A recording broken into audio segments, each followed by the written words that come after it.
And over to you, Zoe.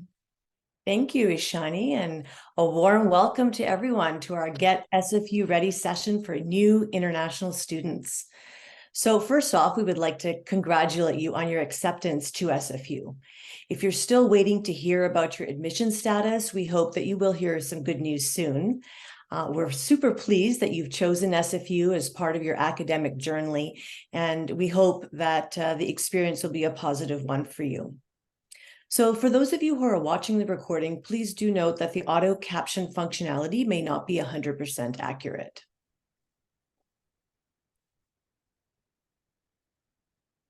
I would like to begin our session by respectfully acknowledging that Simon Fraser University is located on the unceded stolen traditional territories of the Musqueam, Squamish, Tsleil-Waututh, Katsi, Coquitlam, Kaikai, Kwantlen, Semiahmoo, and Tsawwassen nations. What I've just shared with you is what we call a land acknowledgement, and some of you may be familiar with the concept of land acknowledgements, and for others it might be new. We do acknowledge the land to honor the Indigenous people who have lived and worked on this land historically and presently, and also to highlight an awareness of land rights in the settler colonial society and state that we are in right now. So maybe we'll take the opportunity now to introduce ourselves. I'll begin with myself. My name is Zoreen Nurani, and my work at SFU supports the transitions that you will make here into the university. And I am here with 3 of my staff colleagues who will each introduce themselves. And later on in the second half of the session, you will also have 2 students who will join our panel. Over to you. Yeah, thanks, Zoe. So my name is Ashani, and I'm the coordinator for International Student Experience. So day to day, I work with international students relating to non-immigration topics. I also offer programming such as this one that I'm offering right now. And then today I'll be presenting on some non-immigration related topics. Jitender.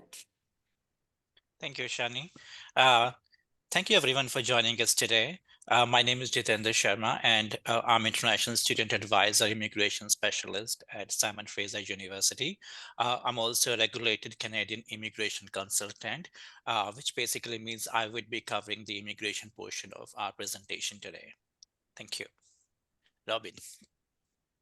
Thank you. My name is Robin Patches, and I'm a program manager with Student Care, and we facilitate health and dental plans for students across Canada. And I work specifically with students in Western Canada. I'm happy today to answer any questions that you may have on your health and dental benefits that are part of being a student here at Simon Fraser University. So to start off, we have identified a few questions for our panel to discuss. And starting us off is number 1. What can International Services for Students, ISS, support me with? Yeah, I'll answer that, Zoe. So International Services for Students, or ISS, as we commonly refer to it, is a key resource for international students at SFU. So our team consists of regulated Canadian immigration consultants, as Jitender mentioned in his introduction. So these advisors are licensed to provide international students with advice relating to study permit, visas, and work requirements, work eligibility requirements to work in Canada. So we can also offer advice relating to medical insurance requirements and navigating the Canadian healthcare system. We also offer transition support to new students, and you'll hear about some of these transition support initiatives that we have planned for spring later on in the presentation. Our office also administers our study abroad programs such as international exchanges and field schools, and we also offer unique support to refugee and newcomer communities at SFU.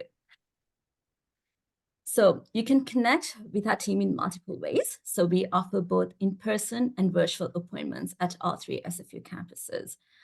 Students can also get in touch with us through email and phone. And our website also has a wealth of resources on various topics relating to international students. And students can explore these resources themselves. And one of the resources that I would like to highlight today for new international students are the welcome guides that we have on our site. So we understand that you could be joining SFU from different pathways. So this could be your first time coming to study in Canada. You could already be studying in Canada at another post-secondary institution, but you're transferring to SFU. You could be an international graduate student. So depending on your pathway, we have different tailored guides that you can visit to make sure that you're not missing on any important steps when you're transferring to SFU. So I highly encourage that you check these welcome guides out on our website. Zorin.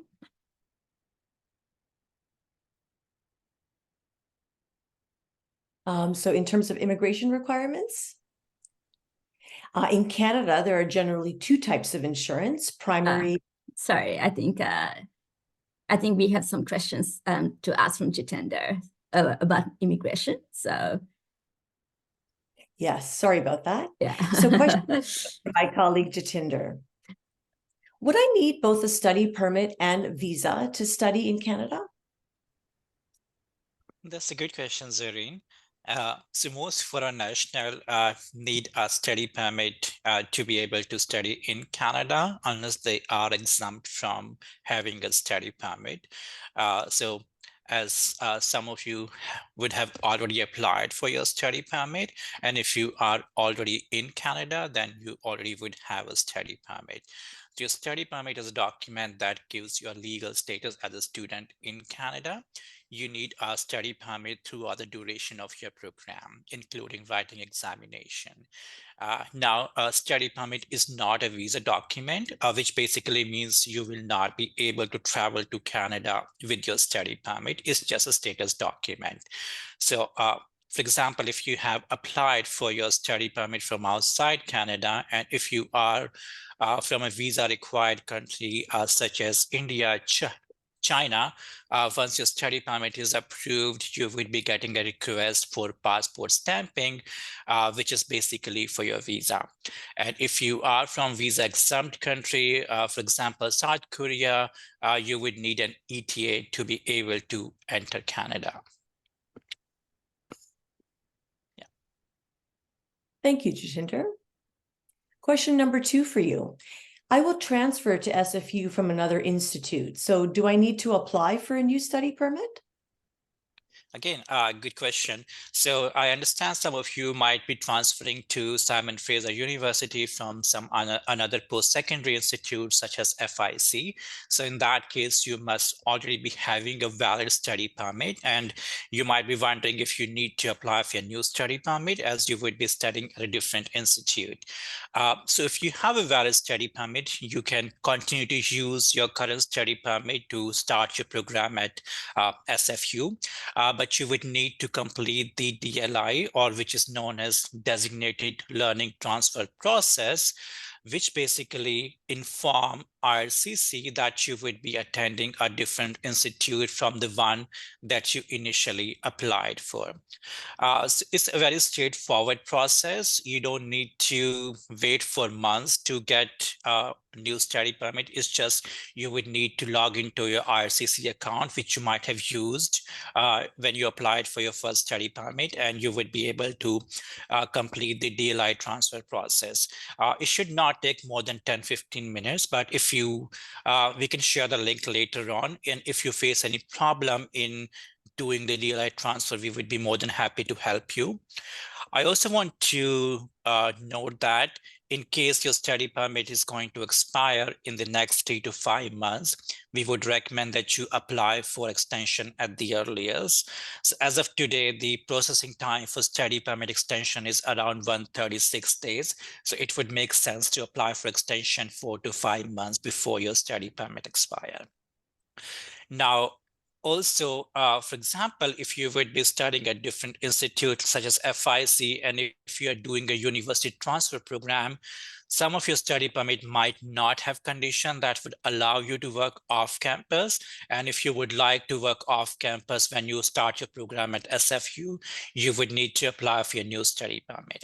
Again, because these are specific condition to your condition. If you would like to remove those conditions, or if you would like to help seek help in extending your study permit, please feel free to connect with us, and we would be happy to help you. Yeah. Thank you, Jitinder.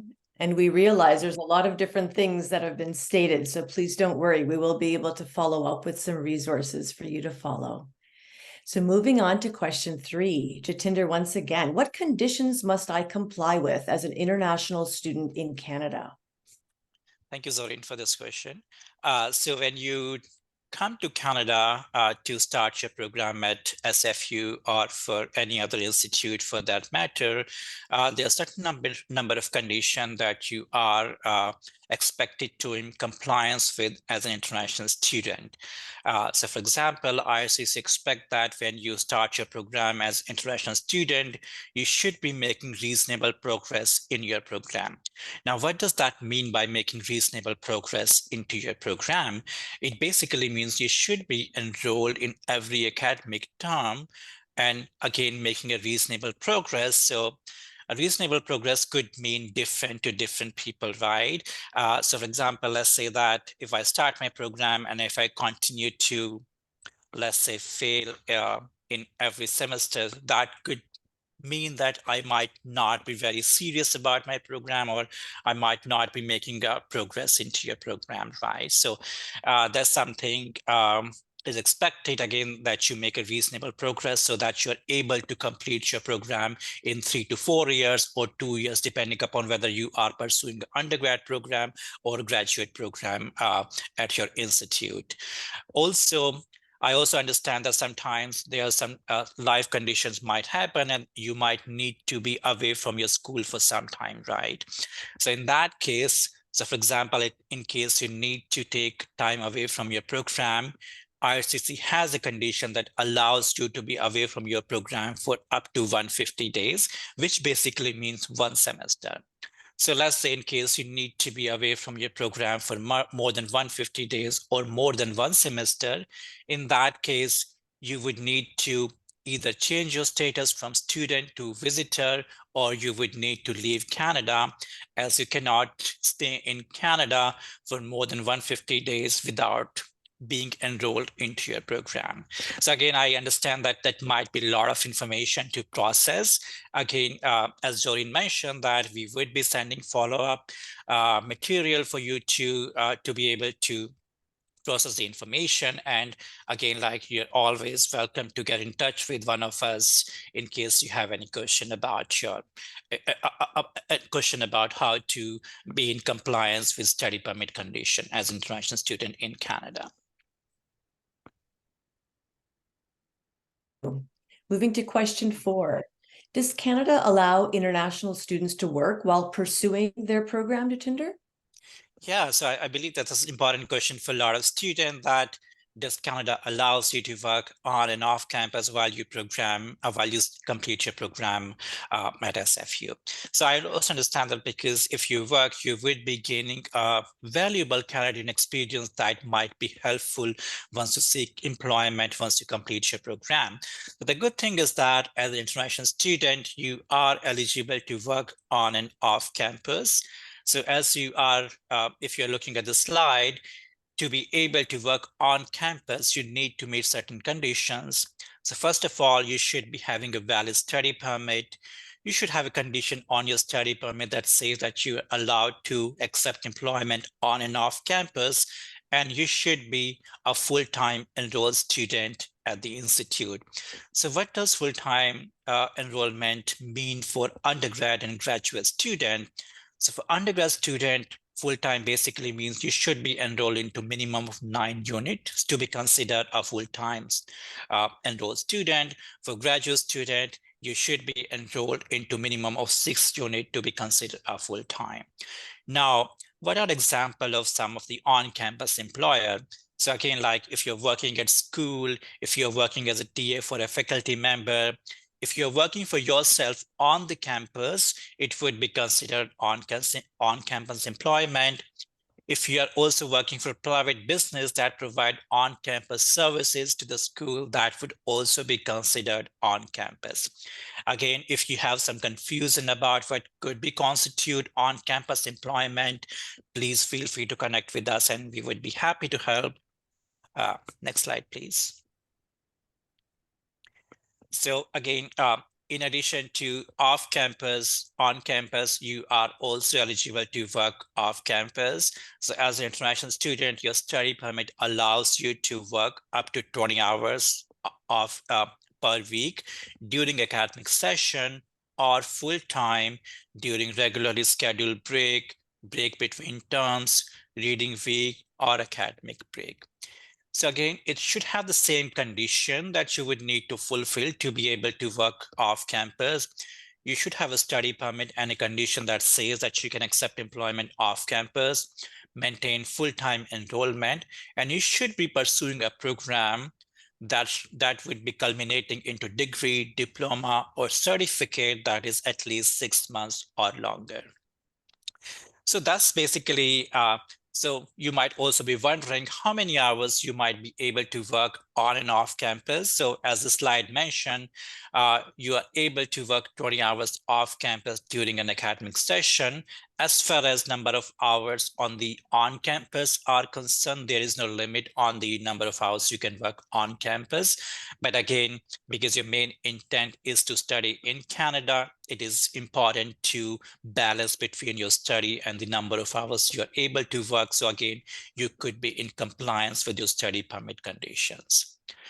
Next slide, please. So you might also be able to work as a co-op.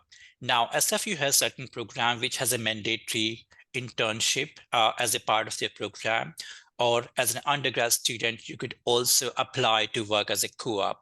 So co-op is basically a work term, so in which you would be working full-time for an employer. So if your program has a mandatory co-op, you have the option to apply for co-op when you're applying for your study permit. But if the co-op is not mandatory part of your program, you might be able to apply for co-op when you are in Canada. So co-op work permit allows you to work into jobs which are part of a co-op internship requirement, and you should be enrolled at SFU. So co-op cannot be used to work full-time for any employer or any job that has not been categorized as internship or which is required to complete your program. I hope that is clear. Thanks, Jatinder. And so moving on for after that, how can I stay in Canada after the completion of my program if I want to gain some Canadian work experience or more Canadian work experience? Thank you, Zuri. So I understand that for a lot of students, I think it is very important that they are able to stay in Canada and are able to gain some Canadian work experience, which they might be able to use when they go back to their home country and they're able to advance their careers. So the great thing is that the Canadian government allows you to apply for your post-graduation work permit. So post-graduation work permit is a work permit that you're able to apply once you complete your program. And the maximum length of post-graduation work permit is between 1 to 3 years, depending upon the length of your program. Now, I think it is important to understand that even though everyone is eligible to apply for post-graduation work permit, there are some eligibility criteria that you would need to meet in order to apply successfully for your PGWP. So for example, one of the conditions is that you should be pursuing a program that is 6 months or longer. So as most of you are pursuing an undergrad or graduate degree, so most of your programs are more than 6 months, so you are covered on that front.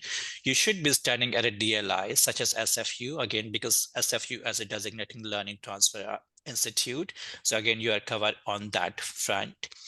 Then there's a third, and one of the most important condition is that you should be maintaining a full-time enrollment during all academic terms, except if it is your final term, then you could be a part-time student.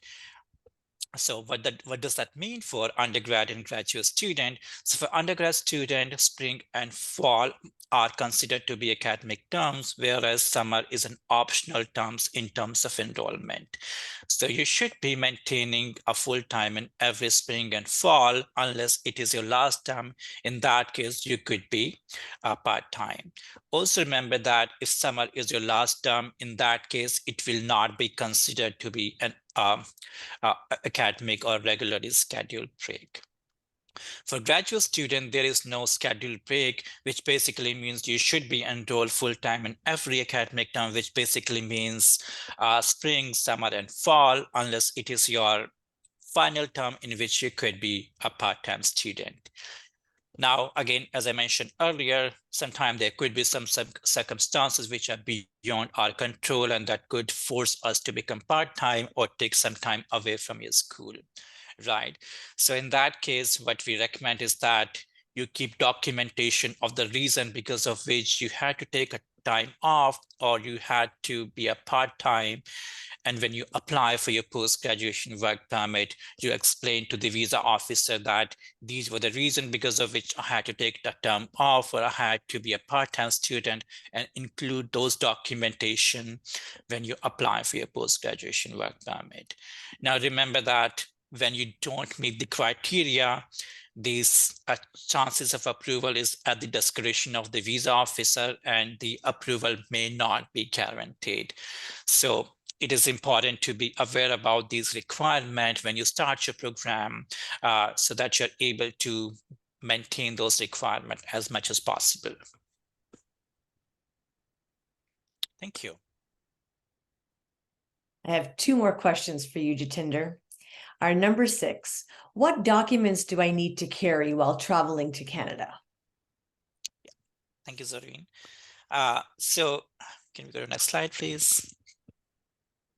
Okay, so if you are in Canada already, then you just don't need to travel to Canada, right? You would be just transferring to SFU from your institute in BC or in other part of Canada. If you are traveling to Canada for the first time after your study permit approval, you are required to carry a certain number of documents as listed on the slide. So again, you should have valid travel documents such as your passport. You should have a study permit or study permit approval letter. So if you are applying for your study permit for the first time, when your study permit is approved, you receive a study permit approval letter, which is known as letter of introduction. That is study permit approval letter. You would need that document to be able to travel to Canada. As I mentioned earlier, study permit is not a visa, so you will not be able to travel just with study permit approval. You would need to have a visa or ETA depending upon your country of nationality. The other document that you're required to carry is letter of acceptance. If you are already enrolled into your courses for the spring term, you may also want to carry the confirmation of enrollment that you would be able to download from your GoSFU account. If you do not know how to download from GoSFU account, we would be happy to share a link that lists down the steps that you can follow to download the confirmation of enrollment. When you apply for your proof study permit, you are required to show that you have enough funds for 1 year of tuition fee and living expenses. So again, you would be required to carry proof of those funds when you travel to Canada. Again, depending upon your country of nationality, you might be required to provide valid medical examination while applying for your study permit. So you would need to carry that copy of that medical examination when you travel to Canada. So again, the medical exam should be valid when you travel to Canada. So for example, if you applied for your study permit, let's say 1 year back, because medical exams are generally valid for only for 1 year. So in case it is expired, you might need to go for medical exam for the second time so that you carry valid exam when you travel to Canada. Now, some of the question we also receive is that how soon I can travel to Canada. So as per the IRCC suggestion, they recommend that students should travel to Canada up to 4 weeks before the start of their program. That would give enough time for them to adjust, find accommodation, or settle in Canada before they start their program. Thank you. And our final question then for you, Jatinder, is then what are my options in case my study permit is not approved on time? Thank you, Zareen.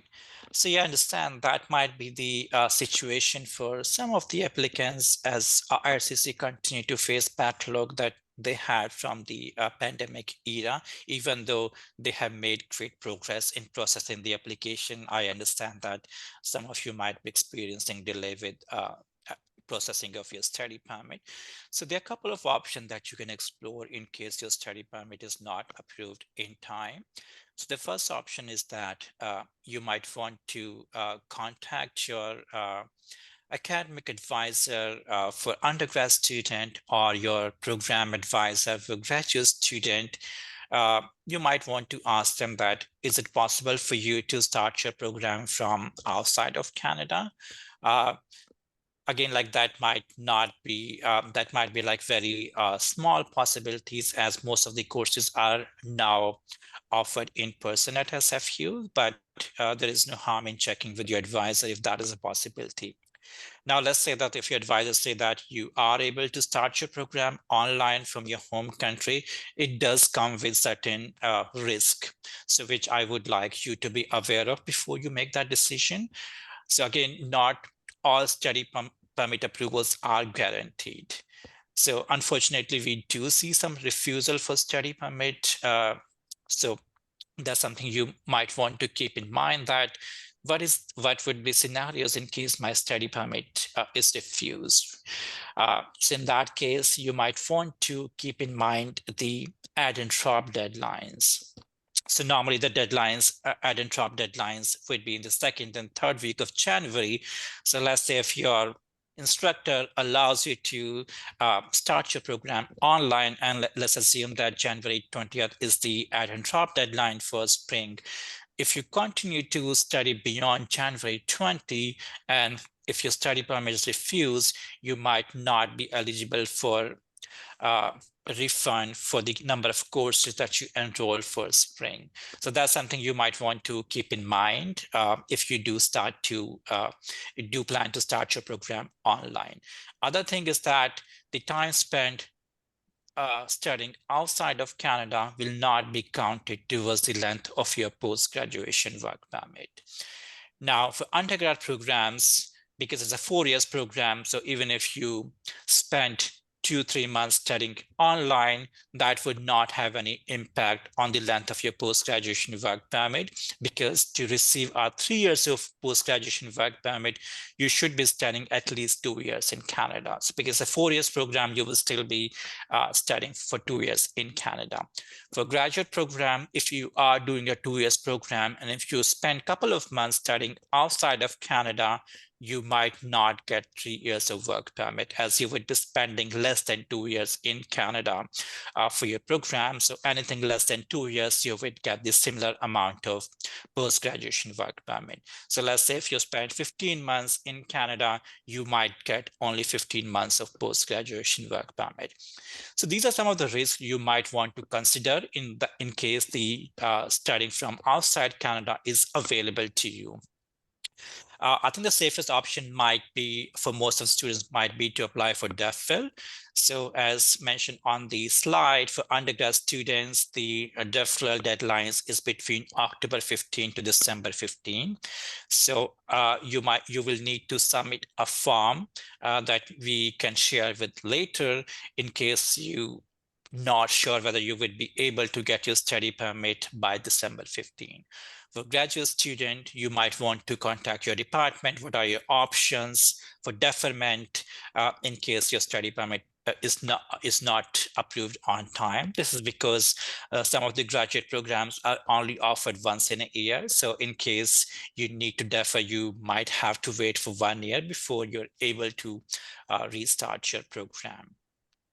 So these are some of the options that you can explore in case you are facing delay with your study permit approval. Hopefully that could help you make a decision on how to start your program at SFU. Thank you, Jatinder, for taking us through those 7 questions. Jatinder is part of a team of other immigration student advisors who are all here and ready and prepared to help you. So don't worry, there's a lot there. So what we're going to do now is pivot a little bit now from the immigration side to the medical insurance side.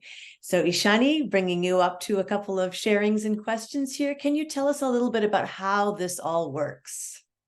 Yes, thanks, Erin. So medical insurance is another very important topic for international students. My answer is going to be a bit lengthy, so I'll use multiple slides to kind of go over the information that we do need to cover. So international students need to have adequate medical insurance for the entire duration of their stay in Canada. And then if they also have family members accompanying them, they also need to make sure that they have sufficient medical insurance. So medical services in Canada can be extremely costly if you don't have proper insurance. So for example, if you look at the MSP website, it quotes that a hospital stay alone can exceed $1,000 a day. So it is in the best interest of the students, as well as it is their responsibility to ensure that they have valid coverage at all times. So there are two types of insurance, that's primary and secondary. I'll cover primary medical insurance, and then you'll hear from Robin about the secondary insurance plan that SFU students will receive later on in the presentation. And I'll first start off by explaining what the difference is between primary and secondary insurance. So primary medical insurance covers services that are medically necessary, such as visits to doctors, if we ever have to go to a hospital, or diagnostic medical testing, such as x-rays or lab tests. So primary medical insurance is a legal requirement for all residents of BC who live in BC for longer than 6 months. So primary medical insurance is provided through BC Medical Services Plan, or BCMSP, as we commonly refer to it. So secondary insurance plan covers services that your BCMSP plan does not cover. And these would be, some examples would be like dental care, vision care, prescription drugs, massage therapy. And you will receive this through the Student Care Health and Dental Plan, which Robin will cover.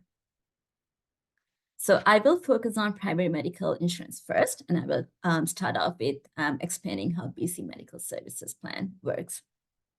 So as I mentioned earlier, BC MSP is legally a requirement, and new students should apply for BC MSP as soon as they arrive in BC.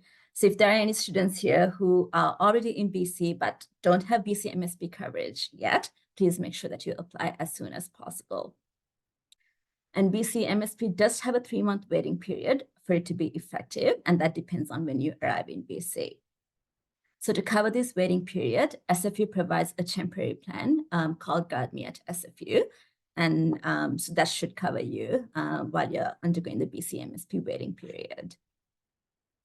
And then to apply for BC MSP, you need to have a study permit that's valid for 6 months or longer. And then if you do have any dependents, you can also add your dependents to your MSP plan at the time that you're applying for it. The BC MSP plan does cost $75, and it's called the International Student Health Fee. So this International Student Health Fee will be assessed to all study permit holders. If your dependents are not on a study permit, then they will not have to pay for this fee, but then you, as a study permit holder, will be required to pay this fee monthly. So every month you will get an invoice from Health Insurance BC, which administers this plan, and then you are responsible for making this payment and maintaining your MSP account. You will not see this charge on your SFU account. And then once you have your BC MSP plan, it is also important that you maintain it, make sure that it's always valid and up to date. So if you do end up renewing your study permit or you obtain a post-graduation work permit in the future, you to always remember to extend your MSP as well. So just remember it as one of the other admin tasks you have to do when you're going through these processes. And then you can also request for temporary MSP coverage if your study permit had expired and then you're waiting for your new study permit to be issued. So initially, you can request for 6 months of temporary coverage if you applied for your new study permit before your study permit expired. And then when you receive your new study permit, you can extend your MSP coverage to be valid for the entire length of the new study permit. And you can do this all by visiting your MSP account online. And then Guard Me, as I mentioned earlier, is a temporary plan that SFU offers for new students, new international students, just to cover that waiting period for BCMSP. So this will allow you to access medical services if there's an emergency while you're waiting for BCMSP to be effective. So it's only for your first term, it's temporary, and you will not be enrolled in this plan in any subsequent terms. The cost of the plan is $281. It will be part of your it will be part of your spring 2024 term fees. And then at the beginning of the term, you will receive a welcome email from GuardMe directly. And once you receive that email, you can log into your GuardMe portal. You can view your healthcare access card. You can view the policy details to see what the plan covers. And then if you need to submit any claims during that first term, you can do so by logging into your GuardMe account. So as I mentioned earlier, your GuardMe plan will only be for your first term, which will be valid from January 1st to April 30th. If you're a brand new student who's entering Canada for the first time and you're planning to arrive earlier than January 1st, you can purchase early arrivals insurance through GuardMe as well to cover any gaps while you wait for your GuardMe plan to begin on January 1st. It's possible that you already have BCMSP if you're already been studying here. So if that's the case, you can opt out of your GuardMe plan for a full refund if you opt out before January 30th. Jitendra also mentioned, the possibility of studying remotely for the first term if there are any issues with your study permit. And if that's the case, you can also opt out of the GuardMe plan by visiting the GuardMe website online. You do need to remember to have insurance when you eventually join at SFU, though, because as I mentioned earlier, you won't be enrolled in GuardMe in any other terms outside of your first term. And if this would apply to you, just get in touch with our team and we can discuss some options that might be available for you. And if you're a brand new resident of BC, apply for BCMSP right away. And then if your BCMSP will be valid from, say, April 1st onwards, you can apply for a partial refund by opting out of the GuardMe plan by March 30th. To opt out, you should not have used your GuardMe plan, and there should be at least 1 month of coverage left on that plan. So I know it was a lot of information, but if I could really narrow it down to like 2 or 3 key takeaway points, it is that your GuardMe plan is temporary. And it's really important that you apply for BCMSP as soon as you arrive, just for the timing to align so that you will have continuous primary medical insurance once your GuardMe plan expires after your first term. And also remember, BCMSP is a legal requirement, and without valid insurance, your healthcare services can be very, very costly. And I'll now move it over to Robin to cover the secondary insurance plan. Yes, thank you. So I'm going to take a few moments here to go over the secondary extended health and dental plan that's available to Simon Fraser University students. I'll go to the next slide. So first off, I'll start with the basics. What is an extended health and dental plan? So Ashani did a great job at explaining what the primary health and dental system is here in British Columbia, but then now I'm going to be talking about the secondary system. So secondary coverage covers things beyond what's covered in your primary coverage. So that's extended health and dental benefits that fills in the gaps between your provincial coverage as well as other basic healthcare programs. Once again, a reminder that the international students are required to enroll in BCMSP. For this category, I'll use a quick example here. One of the two most common examples of things that aren't covered in the primary system are prescription drugs and dental. So let's say, for example, if you go to the doctor and the doctor says you need some medicine for something, you'd be using either your GuardMe or your BCMSP to visit the doctor. Then when you go and get that medicine afterwards, that prescription that would be handled by your extended plan. So the primary and BCMSP makes up the foundation of the house, and kind of everything else on top of that is built up by the extended health and dental plan. So I'll go on to the next slide. At a high level, there's 4 key categories of coverage in your extended health and dental plan. That's health, dental, vision, and travel.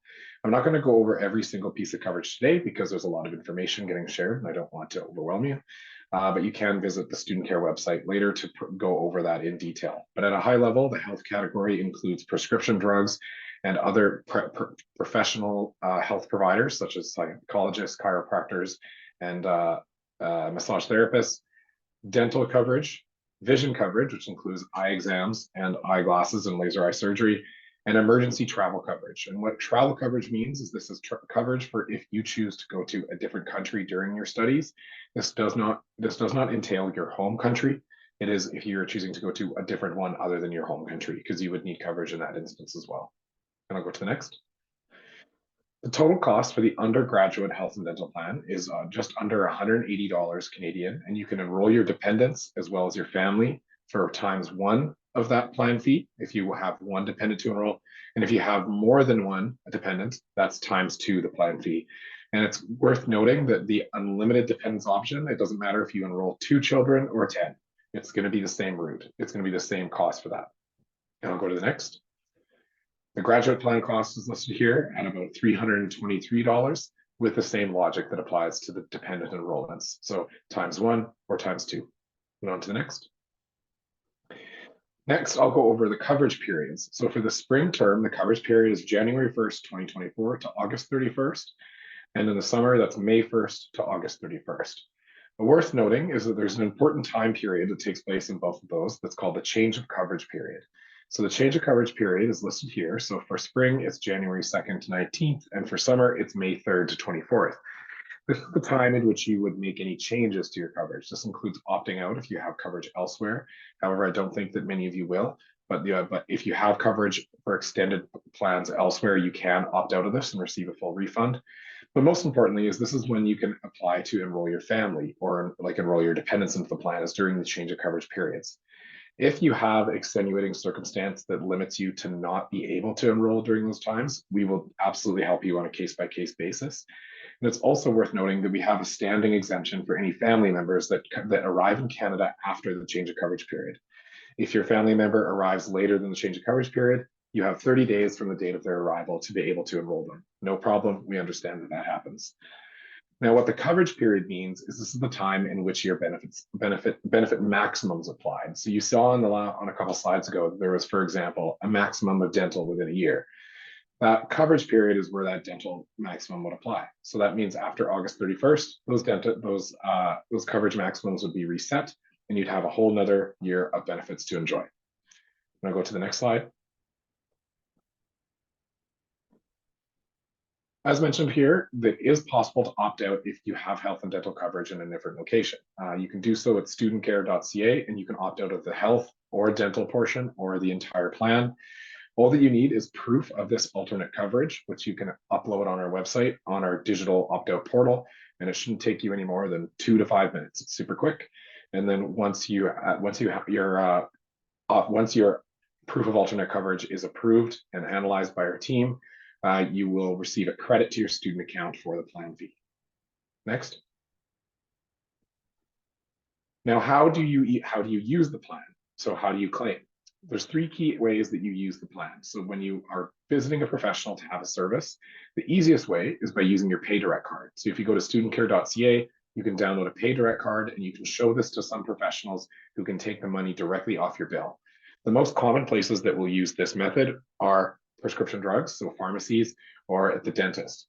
You show them the PayDirect card, and then they'll take the money directly off the top, and you'll only pay the small amount remaining.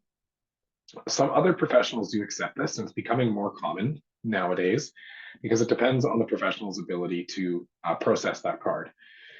In instances where they cannot process the card, you will have to pay out of pocket for that service, and then you can file a claim for reimbursement. And the 2 main ways you can do that is through the PBC mobile app, or if you prefer, go to studentcare.ca and download some online forms that you can mail into our team.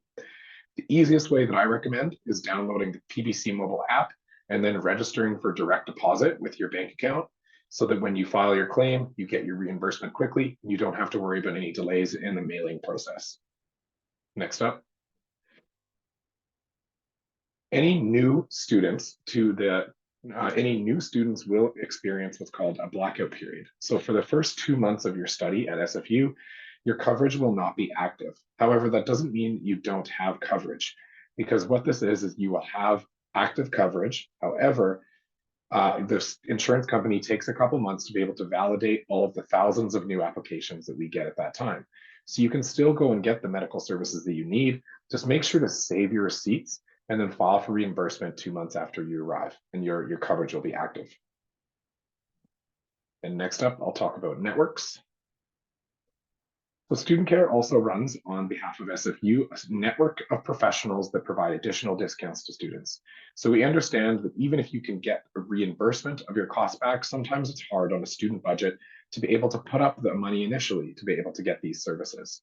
So the Student Care networks are a series of professionals here that provide discounted prices to students up front, so you don't have to worry.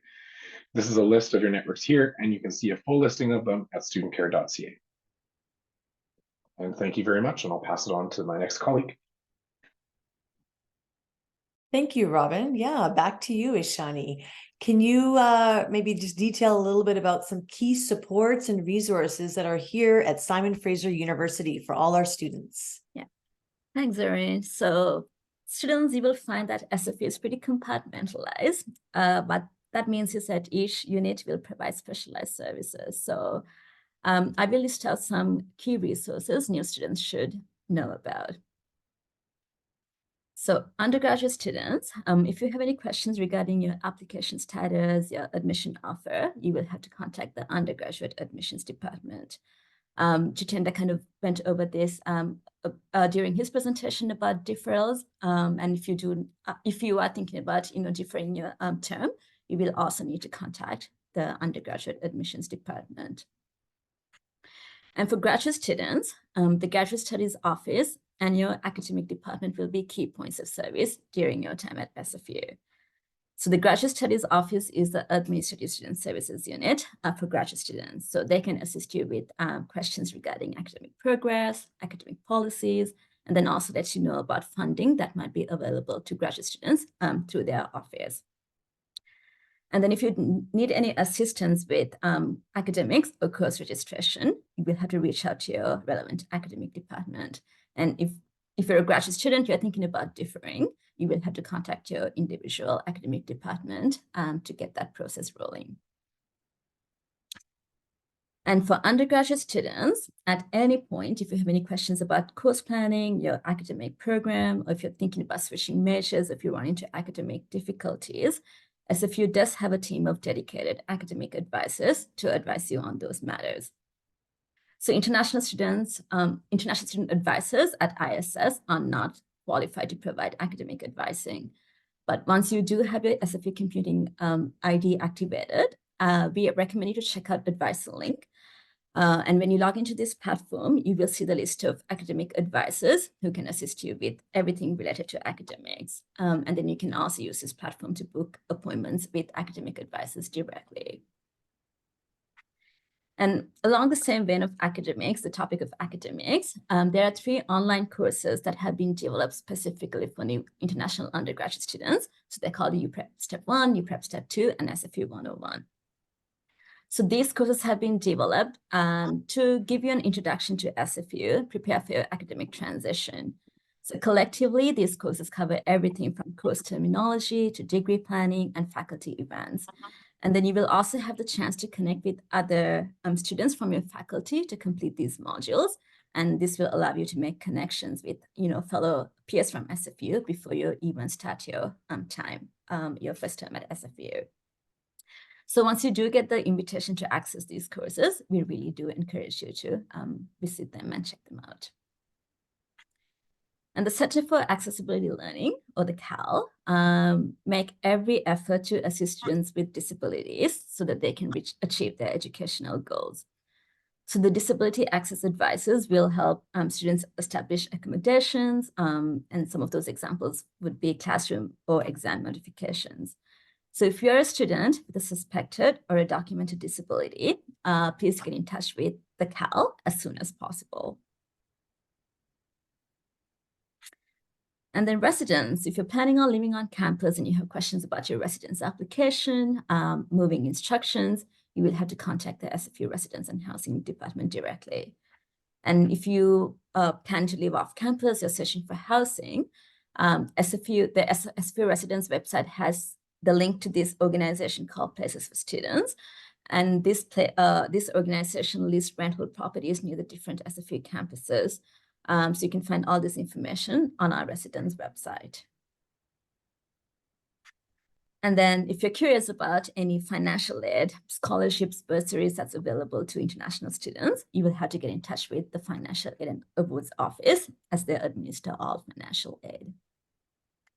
And finally, career and volunteer services offer a variety of services for students relating to everything career. So everything from exploring careers, what you can do with your degree, to writing your resume, to updating your LinkedIn account. And you can also get in touch with them to learn about part-time job opportunities on campus, which is a popular topic for many of our students. All right, so with that, we can move on to a quick break. Zoran, if you want to add anything to it. Yeah, no, we know that we've thrown a lot of different tricks and facts and tips over the last 1 hour. So let's just take a moment for 5 minutes, do what you need to do, and we'll come back together with two of our student panelists. One is an undergraduate student and one is a graduate student. And we're hoping to maybe address these three questions. One, what brought these two students to SFU? Two, they will talk a little bit about the challenges that they may have had and how they dealt with them. And three, some of the useful resources that they would like to share with you that exist on campus. So let's bring ourselves back in about 5 minutes and we'll start with them. Yeah, Thank so you. we can maybe come back all together at 9:32, on the dot, and then we'll also have a Q&A after the student segment. So let's see everyone in like 5 minutes. Thank you. So just to pivot our mindset now, we've got the chance to speak to an undergraduate and a graduate student. Like I mentioned before the break, we're going to cycle through these three questions, but we will begin by introducing ourselves. So if I could, yeah, great. Opening up the space here to Isaac and Ise. Hi, everyone. I'm Ise. I'm an international student, undergrad student from Mauritius. And I'm currently in my 5th year of studying both systems engineering and biomedical physiology. Thank you, Ise. Hey, hello everyone. My name is Isaac. I'm in the 2nd year of my master's program in the Department of Gerontology. I'm Nigerian, and yeah, it's been great being in SFU. Awesome. Thank you so much. So maybe what we'll do is we'll go through question number 1 and get some responses from both of you, beginning with Isaac. What brought you to SFU, Isaac? How did you choose Simon Fraser University, Vancouver, Canada, any of the above? Give us a sense. Yeah, thank you very much, Zorin, and welcome to everyone. Yeah, I came to Canada because I came to seek some level of specialization in my field. I have a background in sociology and gerontology, and I figured that SFU is the only university with a traditional social science department with a gerontology program. And specifically, they have just one faculty which is focused on aging and technology. So we call it gerontechnology. So that was a spur I needed. And I sent my letter of intent to the professor, and he kindly responded and asked me to come over. And here I am today, 2 years after. We're so happy to have you as part of the student body, Isaac. Thank you for that. And how about you, Ise? What brought you to Simon Fraser University? I think for me, Mauritius is a fairly small country for anyone who knows about Mauritius. And I was really looking for something that was a little bit of an adventure, leaving home, going away, but also because SFU allowed me to have access to a lot more opportunities. But yeah, and that's why I applied and came here. That's awesome. And remind us again how long both of you have been at SFU? Isaac, you had said, I think 2 years? Yeah, 2 years. Yeah. I've been here since 2017. Hmm. Yeah. So there are a lot of things that are super fun and easy when we make transitions, and there are other things that aren't so easy. And so how about we move into our second question to you both? Beginning with you, Ize, could you tell us a little bit about some of the challenges that you might have had as international at Simon Fraser University and just coming to Canada in general, and maybe how you've been able to deal with that? Yeah, I think like the biggest thing that I had when I first got here was I was fairly isolated because my understanding of university was academics and doing great, and I was still in like the high school mindset of grades is what matters. And I mean, I'm not gonna deny that grades don't matter. They still do matter in university settings, to a certain extent. But yeah, I was very isolated, and it made, being homesick worse, being a little lonely worse. But I started getting involved, which is how Zorin and I met later on down the line. But yeah, getting involved, volunteering within campus so I could meet some of the students that weren't necessarily in my departments. And that helped a lot with just feeling connected to SFU, and just having something else going on in my life as well, other than class. Oh, thanks for that sharing. Yeah, homesickness and feeling a little bit isolated are real feelings for everyone at times, right? And I guess surrounding ourselves with other people is a good way to do that and get new experiences. Thanks for those tips. And how about you, Isaac? What are some of the challenges Yeah. that you've gone through, and what have you done to deal with that? Yeah, so for me, I came in when COVID was winding down, not meaning the travel ban was being lifted, and that was in 2021. And yeah, I had funding, but um early in 2022, my funding dried up, and I felt a lot stranded, and I began to ask questions about how do I really get out of this, because returning back home wasn't an option. I was already in the program, and my supervisor did not have the funding to keep supporting me and all of that. And then so I began to speak to people, began to reach out to the International Student Center. I began to reach out to the graduate caucus, and I began to look for opportunities. So yeah, I found one job opportunity with the Canadian Center for Elder Law at the University of British Columbia. That was my first job. It was really research focused and all of that. And I moved on, to keep asking questions. So part time, I would access the GSS funding, grocery cards. At a point, I started accessing the scholarships, the bursary, and a whole lot of things like that to really help cushion the effect. So whatever little money I could make within my 20 hours limit was really just focused on getting my rent paid off, and I could use my bursary and other forms of support I was getting to offset my fees and all of that. Yeah, so it sounds like you got super creative and proactive about trying to find some financial supports and your Yeah. needs. Yeah. Yeah. Sometimes it does feel like it's tough to survive, and then sometimes those little points come through when you can make a connection and find some income coming in. So that's great. Yeah. Thank you both. Would either of you like to share any other unique challenges at this point before we move on to the third question? Anything else that may have come up? Yeah. So for me, when I got into the gerontology program, I was the only Black student. Yeah, and it was a bit surreal. And I tried to make connections with people. And another side to it was that I was the only male in my class. And yeah, so it was a lot challenging, right? Fitting into that system. And so I think at that point I stepped out of my shell and got the opportunity to serve as a student advisor. I on the advisory committee of Age Well.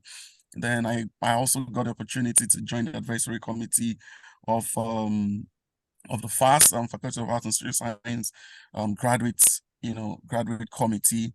And yeah, so I began to network with people, intentionally, yeah, because I needed to just stay connected with people and all of that. And then yeah, my advisory role with Age Well also helped me to connect with folks in UBC, from UVic, and all that, because we would usually have socials from our labs and all that.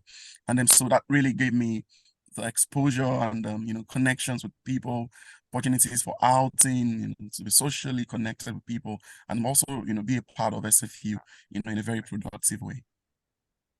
So it looks like the effort you put in has been really paying forward for itself. When we Yeah, to an extent. going through our own identity, identifying with who we are and what we believe in, and trying to find like-minded people. And it does take a little bit of work, and it sounds like you have found different ways of building community. How about you, Ise? Anything else you wanted to add in terms of some challenges and how you dealt with them? Maybe specifically for perhaps more undergrad student coming in to university for the first time, creating like healthy routine. Yeah, that was definitely, I think, a challenge that I experienced, but alongside other people. So it's that weird Venn diagram of, oh, this is probably not ideal because we're not really eating fruits and vegetables or sleeping all that much, but at least we're together doing it. But I think what helped me the most with that is like boundaries, like even boundaries with yourself in terms of like, okay, I should probably treat myself a little bit better with giving myself a full night of sleep, giving myself a full meal that is balanced, and also, giving yourself a treat, because being happy is very important.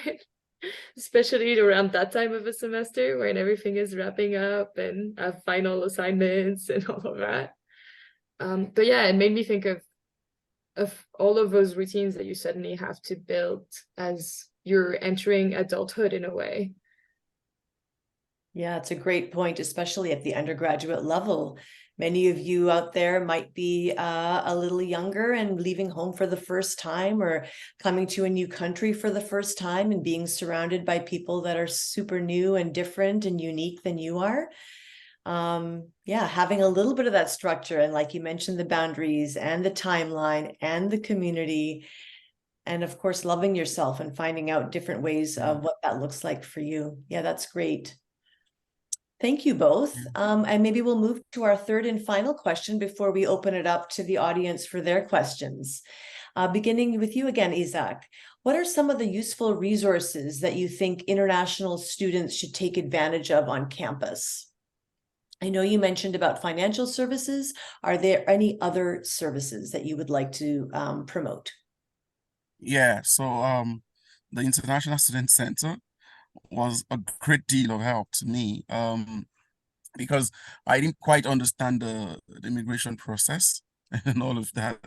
And so I used a lot of support from the International Student Center to really navigate my health insurance, my social insurance number, and a whole lot of other things like that. My visa was to expire in June this year, and my passport was to expire. So I actually had to access information through the International Student Center, and so very valuable information that really kept me settled. That got me settled, and took a bit of my worries away. Then another very vital source of information I have used and overused is the GSS, the Graduate Students Society. Very fantastic people, willing to support, providing information.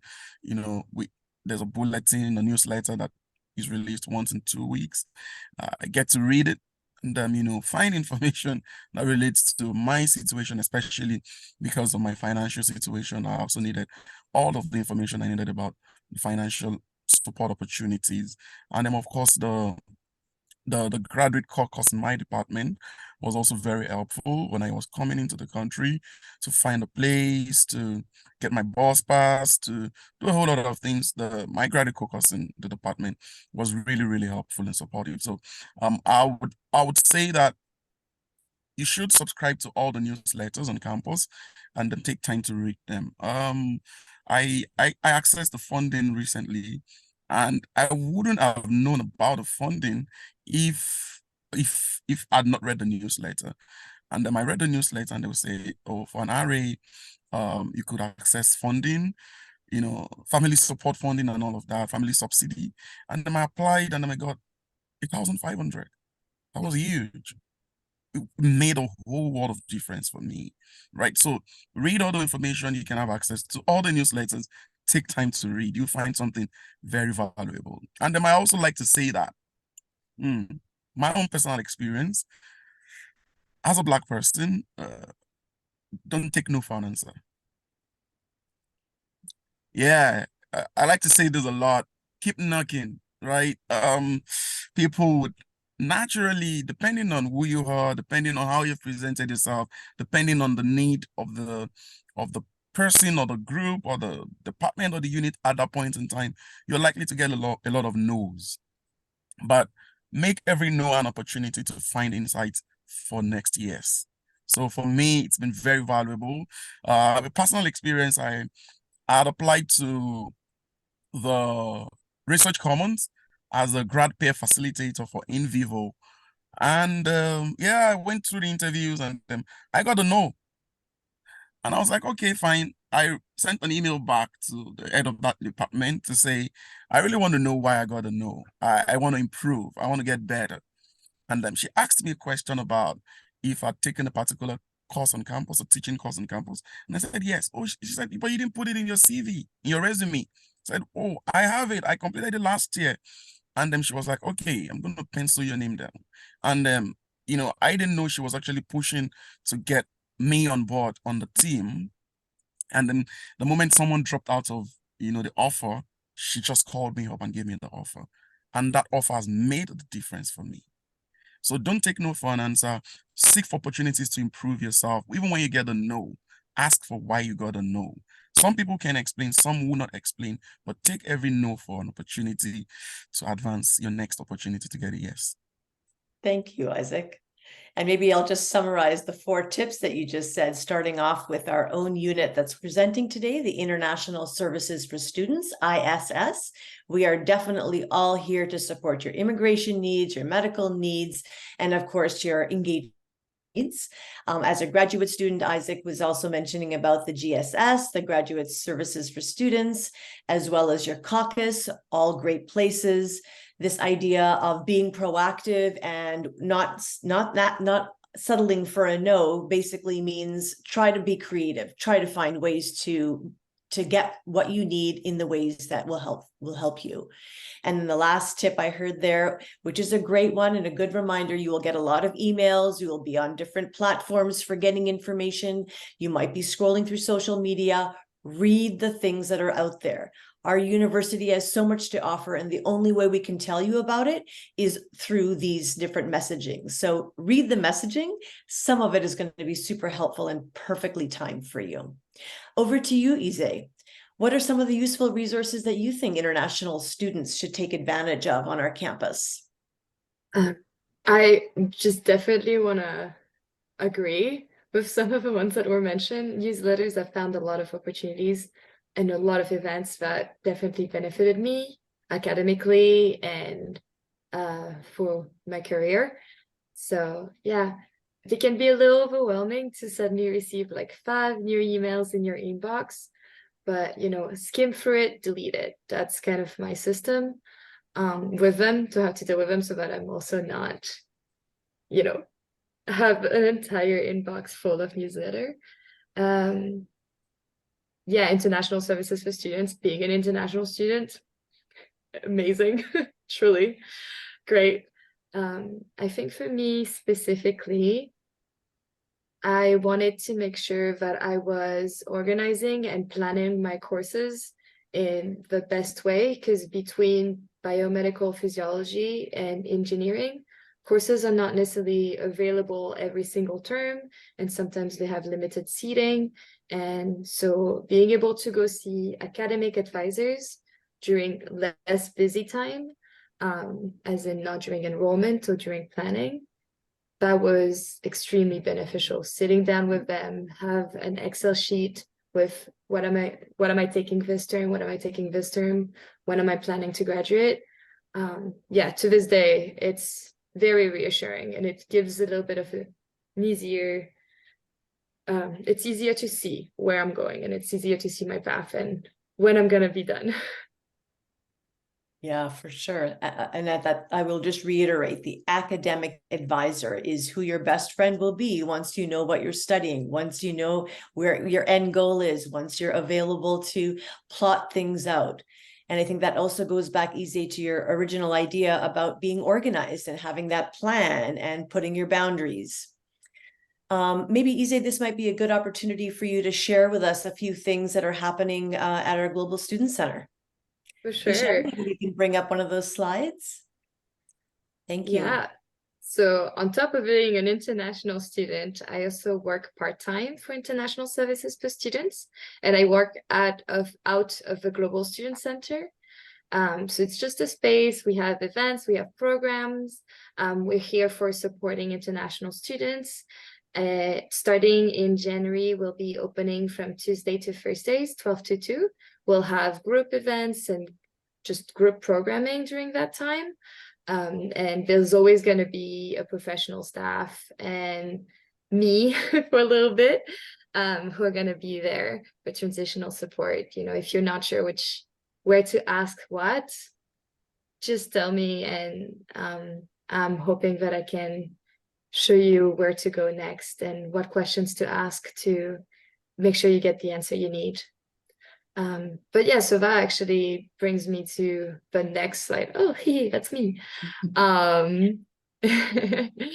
Yeah, so these are the kind of supports that we're offering. So I said a little bit about what I can do, but there's also going to be professional staff that are going to be there for group and individual drop-in hours. So still Tuesday, Thursday, 12 to 2, starting January. And yeah, and we're really trying to make sure that you have an easy transition in SFU and in Canada. And sometimes the transition is in your second year or in your first year or in your third year. Like, no matter where you're at in your journey, just, you know, if you want to reach out for help, please do so. People are available for it. So make sure to make use of the services that are available to you. But yeah, come ask questions. But also, please don't ask questions about academics, because I don't know if I can help with that. But we'll be there for international students' need for sure. Awesome. Thank you so much, Ise and Isaac. And we're going to come right back to you with some questions. But before we do that, and since we've got our PowerPoint up, we'd like to just share with you 4 different things that are happening at the Global Student Center, starting off with our Social Insurance Number Clinic, or our SIN Clinic. So please save the date. We have this happening at the Burnaby campus, and we will be sending some more details closer to the event. This is something that will be very important for you to plug into your calendars. We also have something called a Global Connect, which is our welcome social, and this will be happening every month, but our first one will be kicking off on Wednesday, January 17th from 12 to 3, so you can mark your calendars for that. Our third opportunity is something called the Meet, Greet, and Eat sessions, which are safe and inclusive spaces for students to hang out, meet new people, and engage in creative activities like some crafts and games. And then our fourth opportunity is what we call the Global Cafe, which is a series of facilitated circle chats for international students to meet other students and share some helpful tips that are relevant to being an international student. Now, I know we've talked to you about a lot of different opportunities here. Please know that you can learn about these events and other info sessions on our website. You can follow us on Instagram, and of course, you can stay up to date on all of these events and activities also via email or this QR code. We will end the recording now, but for those of you who have watched the recording, if you do have questions, please feel free to get in touch with us in these ways. And yeah.